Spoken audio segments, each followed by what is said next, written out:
At yun na, katulad nga na sinasabi natin, meron tayong bagong PNP chief.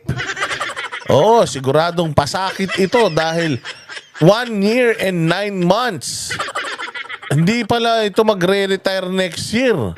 Next year pa pala ang retirement nito. So, pag lalabas na itong si General Torre, yung pinakamatagal na magsisilbing PNP chief sa Pilipinas. Grabe, no? Talagang pinaghirapan niya yan. Oh, so, imagine nyo na lang. Imagine nyo na lang kung anong klaseng PNP magkakaroon tayo. Kung ang PNP chief mo walang alam sa batas. Kung ang PNP chief mo utak diktador.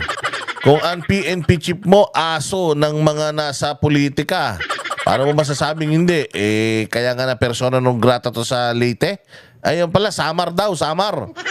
Kaya pala na persona non grata ito sa Samar dahil nakikialam sa politika at may political bias at partisan. O ibig sabihin nagiging siyang aso ng politiko. Ito na nga. O 'di ba? Anong nangyari? Ginamit siya para babuyin si Pastor Apollo Kibuloy, para babuyin si Pangulong Duterte. Pumasa na siya. Yan ang standards ng gobyerno. Kailangan satanas ka. Hindi pwedeng hindi ka satanas. Kung gusto mo magsilbi ka sa gobyerno ni Bongbong Marcos, kailangan mas demonyo ka pa sa demonyo. Diba? Sabi ko nga sa inyo, walang kakwenta-kwentang gobyerno nakikipagkasundo sa mga komunista. Mas pinakikinggan pa yung komunista kesa sa mga uniformado. Yung Duterte Youth Party List, ang kanyang mga nominee, puros uniformado. Nireklamo ng mga komunista, kabataan. Hindi ba? Anong nangyari? Hindi pa napoproklama ang Duterte Youth. Malinaw na talagang nakikipagsabwatan itong gobyerno to sa mga makakaliwa. Tingnan mo, sino ang mga nagkaso kay Pangulong Duterte? Dito sa Pilipinas, wala. Doon sa ibang bansa, oo. Sino? Yung bayan muna. Yung mga makakaliwa, ang mga nagrarally-rally doon, Gabriela. Hindi ba puros mga makakaliwa yan? So ngayon nyo sasabihin na hindi tayo pinagagana ng mga komunista. Mukha lang tayong democratic pero hindi. Putang nagpapatakbo sa Pilipinas ang bumubulong kay Bongbong na walang utak ay mga komunista. Kaya lahat ng kalaban ng komunista, ayan, inisa-isa na. Si Pangulong Duterte, si BP Sara may impeach. Ayun yung impeachment. Sino nagsampa ng kaso ng impeachment? Mga makakaliwa. Hindi ba? Mga makakaliwa. Mga pare na mga putang ina rebelde. Ito sila Franz Castro. Sino ba to? Yung may lipstick? Dating representante ng bayan muna, si Teddy Casino. Hindi ba puros makakaliwa? Putang ina, malaya sila. Tapos etong mga matitinong tao, mga nakakulong. Anong klaseng Pilipinas to? Tapos, ang PNP chief mo, ganito pa. Tangina, walang rule of law. Siya ang batas. Saka na kayo magreklamo, ireklamo nyo na lang ako sa korte. Huhulihin ko kayong lahat sa ayaw at sa gusto nyo. Harapin ko na lang yung kaso sa korte. Wala akong pakialam. This is not the time and place to debate. Saan ka makakita ng ganyan? Ikaw ba lalapit ka sa pulis na ganyan? Ikaw ba magtitiwala ka na ang isang pulis na napakaraming kaso? Meron pang persona non grata. Ibig sabihin, tinatakwil siya ng probinsyang pinagsilbihan niya. Sa tingin mo, maaayos nito yung PNP at yung Bayang Pilipinas in terms of peace and order? Paano magiging to? Paano natin pagkakatiwalaan etong isang pulis na ito ng isang banal na dako, isang simbahan, eskwelahan, hinukay? Saan ka makita ng matinong utak? eskwelahan, huhukayin mo? Simbahan, isasara mo? Banal na dako, bababuyin mo? Tapos ang sasabihin ng mga putang inang mga tuwan-tuwa na naging PNP chief ito, malinis ang pagkatao? Sabi ko nga sa inyo, kapag ka si General Torre, mga bossing, kapag si General Torre ay inyong pinatronize, putya, ibig sabihin, sumasamba na kayo sa Satanas talaga. Oo, tiwalag nga ito sa iglesia eh.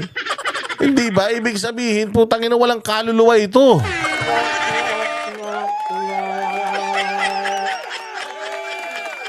Grabe itong pagkatao nito. Sabi ko nga sa inyo 16 days na hinayop kami ng mga yan. Nandoon kami, 1 buwan kami nasa Kingdom of Jesus Christ. 16 days na diretso kaming kinupal, binwisit at talaga namang pinahirapan nitong general na ito. Tapos ngayon, siya na ang hepe ng pulis. So yan ang susundin ng lahat ng pulis. No, babalita ko nga nagja-jogging daw yan mag-isa, walang gustong sumabay sa kanya. Tapos yan pa itinalaga mo po siya. Sabi ko nga baka isa na ito sa pinakamalaking pagkakamali nitong administrasyon na ito, na baka ito na ang simula. Simula na ito, baka mag-walk out na yung mga pulis na yan.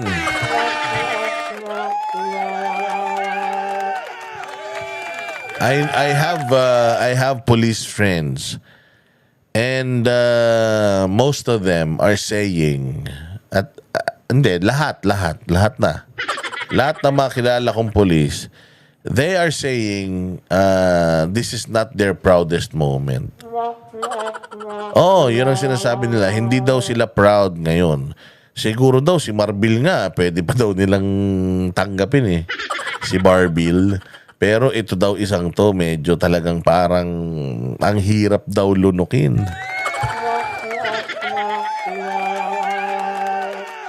Oo, sabi nga, it leaves a sour taste sa iyong bibig dahil wala daw talagang quality . Oh, tinan mo naman sa Senado, pinaggagawa niya sa Senado, tinatanong siya kung alam niya yung trabaho niya, alam niya yung batas. Hindi ba? Nahuling-huli siya sa Senado kung gaano siya kasinungaling.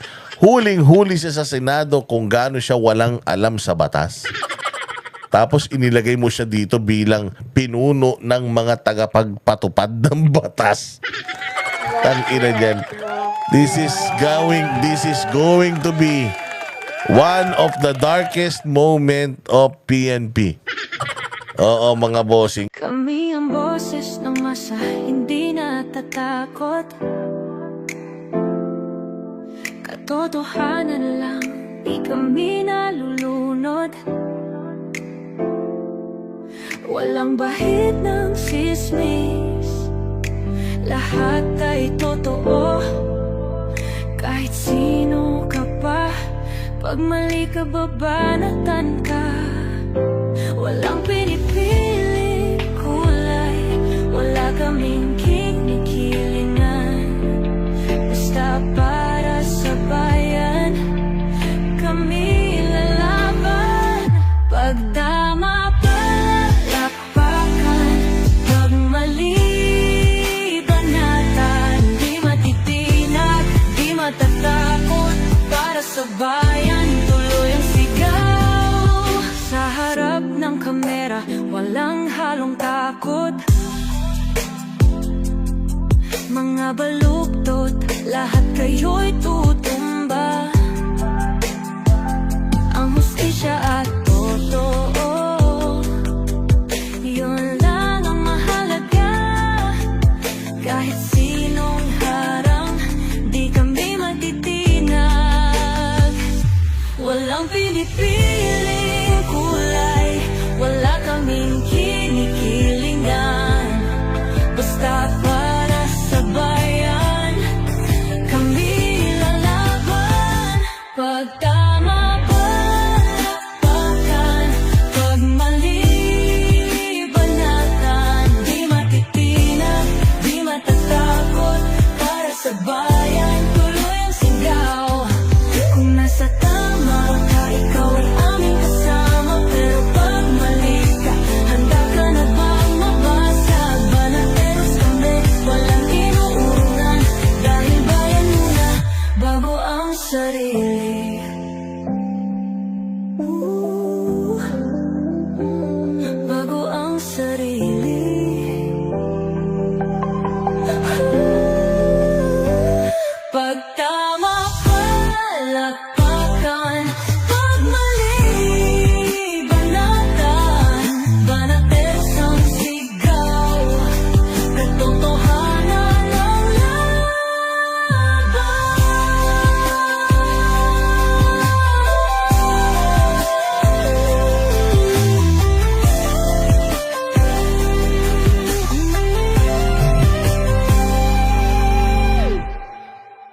walang